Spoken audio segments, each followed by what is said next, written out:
गाय ने दिवाली मनाई। यह कहानी एक छोटे से गांव की है, जहां पर पशु प्रेम और त्योहारों की खुशियां चारों ओर फैली रहती थी। इस गांव में एक गौशाला थी जिसमें कई गायें रहती थी। इनमें एक गाय थी जिसका नाम गौरी था। गौरी दिखने में बहुत ही प्यारी थी, सफेद रंग की, बड़ी बड़ी आंखें और लंबे लंबे सींग। गांव के सभी लोग गौरी को बहुत प्यार करते थे और बच्चे उससे खास तौर पर जुड़े थे। दिवाली का पर्व आने वाला था। गांव के सभी लोग इस त्योहार की तैयारी में जुट गए थे। हर घर में सफाई की जा रही थी, दियों की सजावट हो रही थी और मिठाइयाँ बन रही थीं। लेकिन गौरी को यह सब देखकर कुछ समझ में नहीं आ रहा था।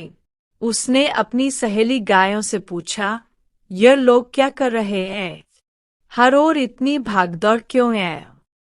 एक बूढ़ी गाय, जिसका नाम नंदी था, ने कहा, गौरी, यह दिवाली का पर्व है। दिवाली रोशनी का त्योहार है, जिसमें लोग अपने घरों को सजाते हैं, दिए जलाते हैं और मिठाइयाँ बांटते हैं। गौरी ने बड़े ध्यान से नंदी की बात सुनी और पूछा, लेकिन नंदी माँ, हमारे लिए इसमें क्या खास है? क्या हम भी दिवाली मना सकते हैं? नंदी मुस्कुराई और बोली, बिल्कुल, हम भी दिवाली मना सकते हैं। इस दिन सभी को खुश रहने का अधिकार है। हमें भी इस पर्व का आनंद लेना चाहिए। गौरी ने यह सुनकर अपनी सहेलियों को उत्साहित करना शुरू किए। उसने सबको कहा, इस बार हम भी दिवाली मनाएंगे। हम अपनी गौशाला को सजाएंगे, दिए जलाएंगे और अपनी तरह से इस पर्व का आनंद लेंगे। गौशाला की सजावट।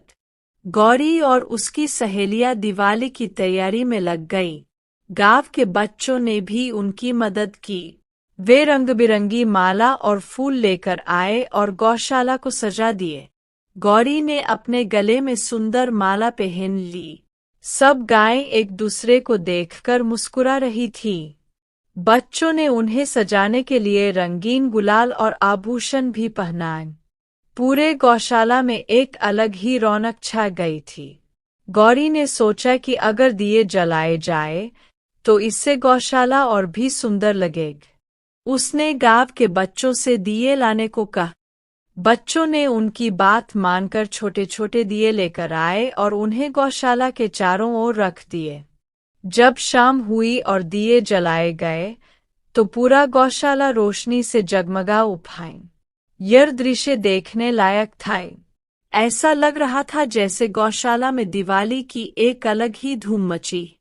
मिठाइयाँ और प्रसाद। गौरी ने सोचा कि दिवाली पर मिठाइयाँ भी तो बनानी चाहिए, लेकिन गाय मिठाइयाँ कैसे बना सकती है? उसने अपनी सहेलियों से कहा, हम मिठाइयाँ नहीं बना सकते, लेकिन हम प्रसाद जरूर ले सकते हैं। गांव के लोग हर साल गौशाला में जाकर गायों को प्रसाद चढ़ाते थे। दिवाली के दिन भी वे गायों के लिए लड्डू, गुड़ और फल लेकर आए। बच्चों ने गायों को प्यार से खिलाया और उनकी देखभाल की। गौरी और उसकी सहेलियों ने स्वादिष्ट प्रसाद का आनंद लिया और मन ही मन भगवान का धन्यवाद किए। पूजा का आयोजन। दिवाली के दिन लोग लक्ष्मी पूजा करते हैं, लेकिन गौरी ने सोचा कि क्यों न हम भी भगवान की पूजा करें और उन्हें धन्यवाद दें। उसने अपनी सहेलियों से कहा, हमारे लिए भी यह दिन खास है और हमें भी ईश्वर को धन्यवाद देना चाहिए। गांव के बच्चों ने उनके लिए एक छोटी सी पूजा का आयोजन किए। सभी गायों को एक जगह इकट्ठा किया गया।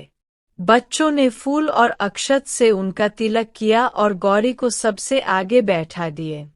पूरे गौशाला में भक्ति का माहौल बन गया था, जैसे गाय भी इस पावन त्योहार की खुशी मना रही हो। बच्चों ने भजन गाए और सबने मिलकर भगवान को धन्यवाद दिए। आनंद और उत्सव का माहौल। पूजा के बाद बच्चों ने गायों के साथ खेलना शुरू किए। उन्होंने फूलों की माला से गायों को सजाया और उनके साथ नाचने लगे। यह देखकर गौरी बहुत खुश हुई। उसने सोचा, आज हमने भी दिवाली मनाई और कितनी सुंदर मनाई। गांव के सभी लोगों ने देखा कि गौशाला में दिवाली की कितनी सुंदर तैयारी की गई है। सभी ने गौरी और उसकी सहेलियों की तारीफ की और कहा, इस बार की दिवाली हमारे गांव के लिए सबसे खास है। यह सब गायों की वजह से ही हुआ है। खुशियों की दिवाली।